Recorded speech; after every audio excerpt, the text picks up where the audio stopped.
नमस्कार दोस्तों, स्वागत है आपका इंस्पिरेशन आईएएस के ऑनलाइन प्लेटफॉर्म पे। आज है 2 अगस्त 2023 and we are going to discuss important news articles of Hindu, Indian Express and PIB. तो आज का हमारा पहला न्यूज है ग्रेट बैरियर रीफ से रिलेटेड।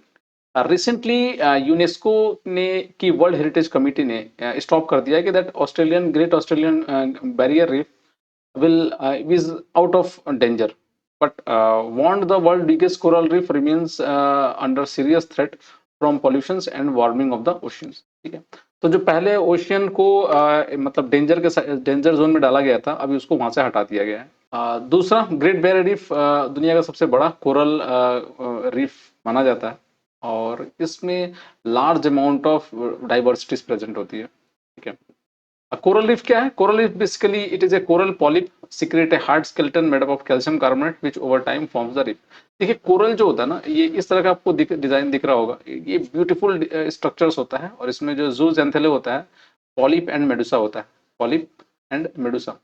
ठीक है, और ये जो दोनों ऑर्गेनिजम्स है, they used to secrete calcified substances, calcium carbonate secrete करते हैं और उससे ब्यूटीफुल स्ट्रक्चर्स बनता है जो कलरफुल होते हैं। तो बेसिकली आप कह सकते हैं कि ये एक तरह का ऐसा साइट जनरेट करता है जहां पर बहुत ही ब्यूटीफुल डिजाइन के स्टोन्स टाइप के स्ट्रक्चर्स आपको दिखते हैं। ठीक है, तो it is basically the coral reef.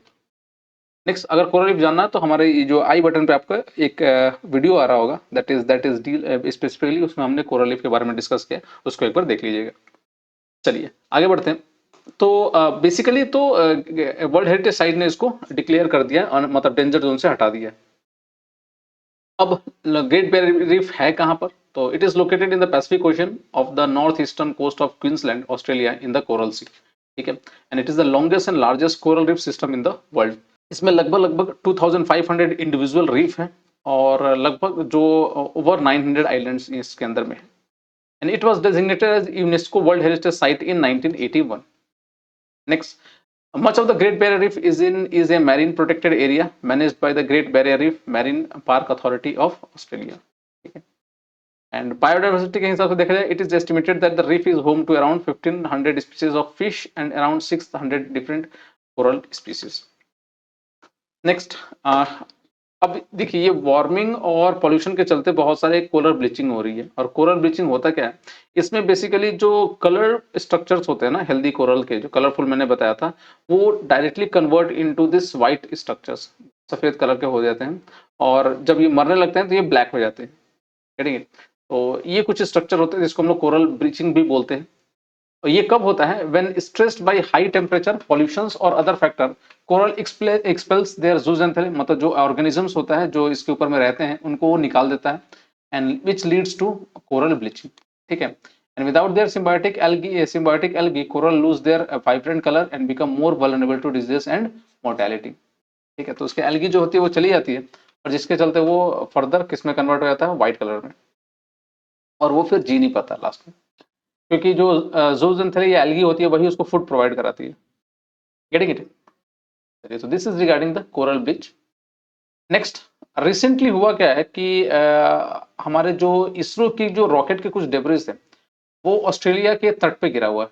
ठीक है, और तट पे तो नहीं गिरा होगा, बट बेसिकली समुद्र में गिरा और वहां से बह के ये ऑस्ट्रेलिया के शोर के पास पहुंच गया है। अब that is a bigger problem.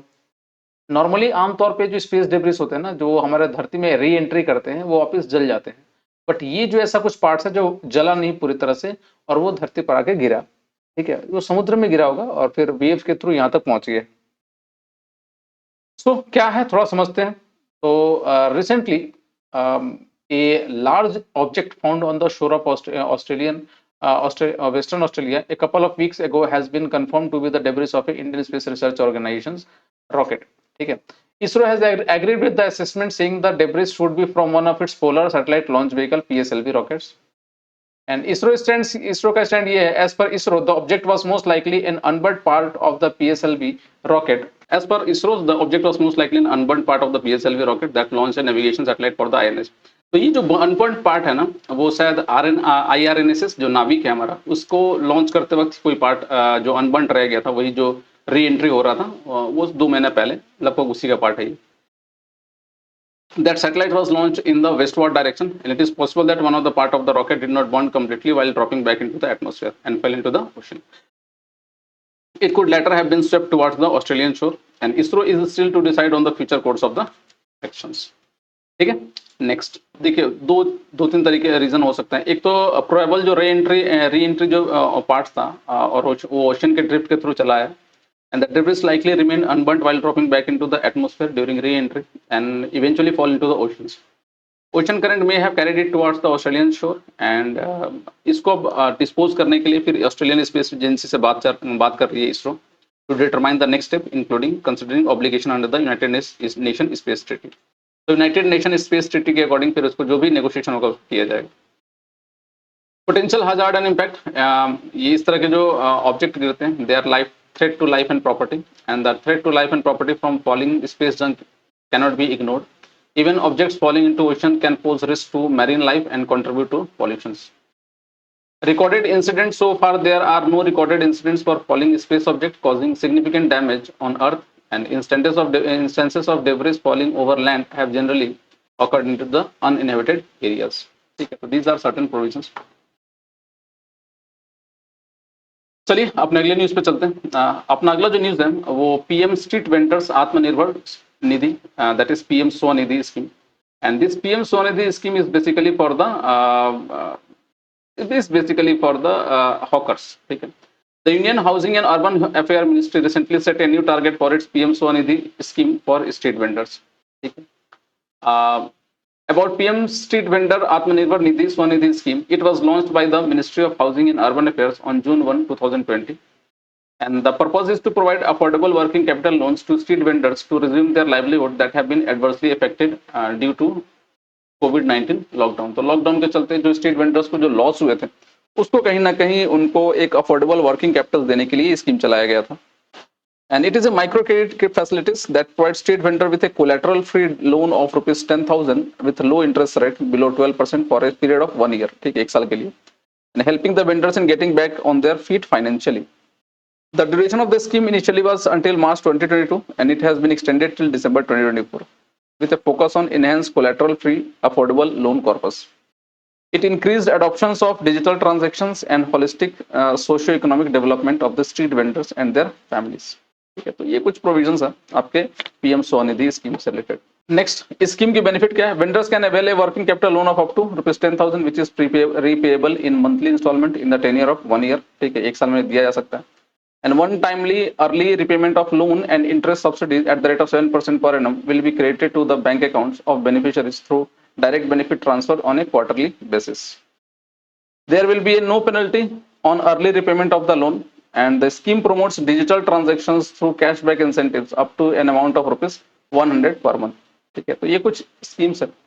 The vendor can avail the facilities of escalations of the credit limit on timely early repayment of loan, and the implementation agency जो है वो है SIDBI. ठीक है, तो SIDBI बैंक है जो बेसिकली ये इम्प्लीमेंट कर रही है. अभी तक पीएम स्वनिधि स्कीम में अगर देखा जाए तो 125 सिटीज को कवर किया गया फर्स्ट फेज में, and target of covering 50 lakh street vendors.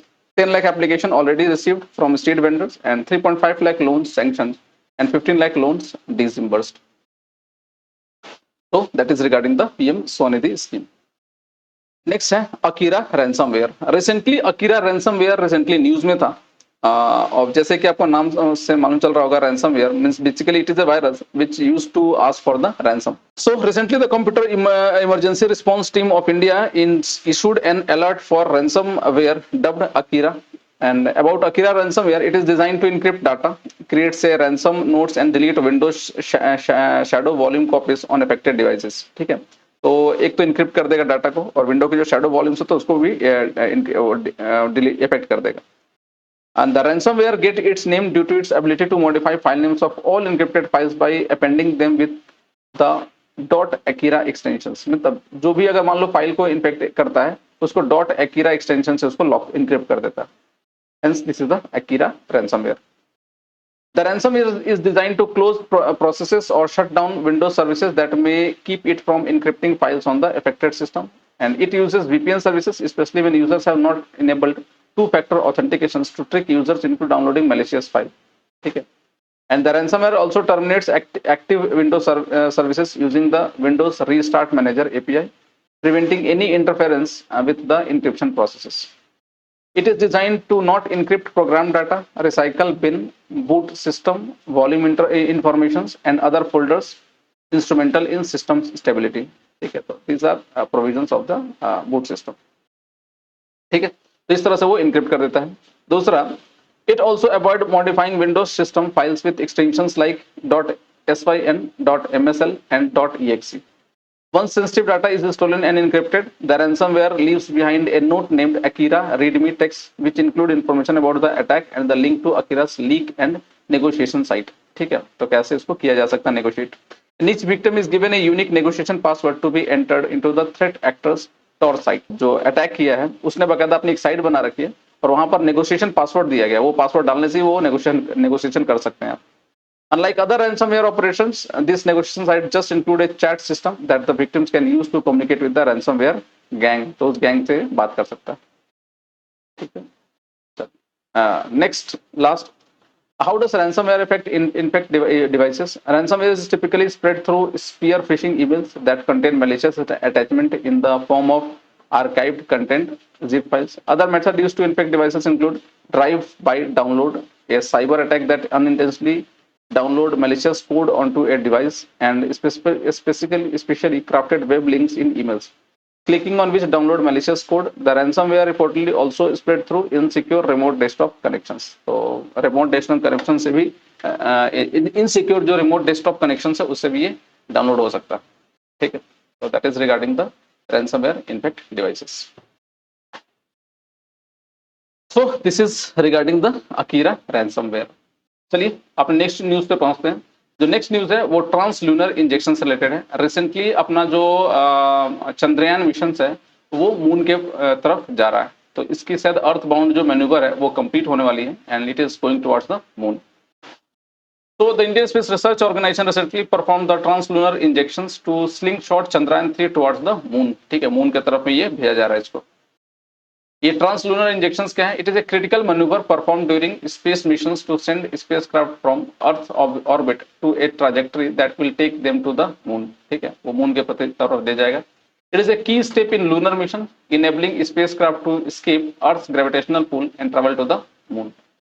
When it is performed, the TLI is performed when the spacecraft is at a specific point in its orbit known as the perigee or the closest point to the Earth. ठीक है, वहां पर ही transfer किया जा रहा है. Next, during a TLI translunar injections, the spacecraft propulsion system fire its engine to accelerate the spacecraft. मतलब जैसे उसमें ऑन बोर्ड जो रॉकेट है वो फायर होगा और इससे वो हमारा जो स्पेसक्राफ्ट है वो मून की तरफ लॉन्च होगा. The escaped spacecraft gain enough speed to break free from Earth's gravitational pull and embark on its journey towards the moon. ठीक है. The amount of thrust and duration of the TLI bonds depends upon the various factors, including the spacecraft mass, its velocity in Earth's orbit, and the specific mission objective. ठीक है, उस हिसाब से ये वहां तक पहुंचेगा.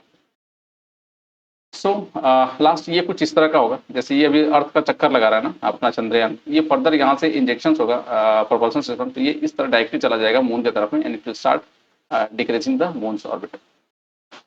Last, once the TLI is successfully completed, the spacecraft is put on a lunar trajectory and it will continue its journey to the moon without further propulsion from Earth.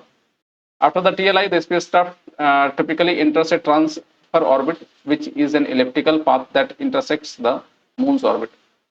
The spacecraft continues to travel in its highly eccentric orbit until it reaches the moon's surface.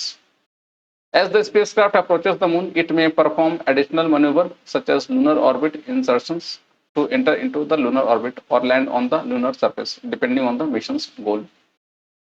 The translunar injections burn has been performed successfully on many missions to the moon, including the Apollo missions, the Chang missions, and the Artemis missions. तो ये कुछ missions पहले भी इस तरह से launch किए गए हैं. So this is regarding the आपका moon's translunar injections. So that's all for today in daily news analysis. आज के लिए इतना ही. And if you want to download the PDF lecture of these videos, then you can visit our Telegram channel at Inspiration IAS.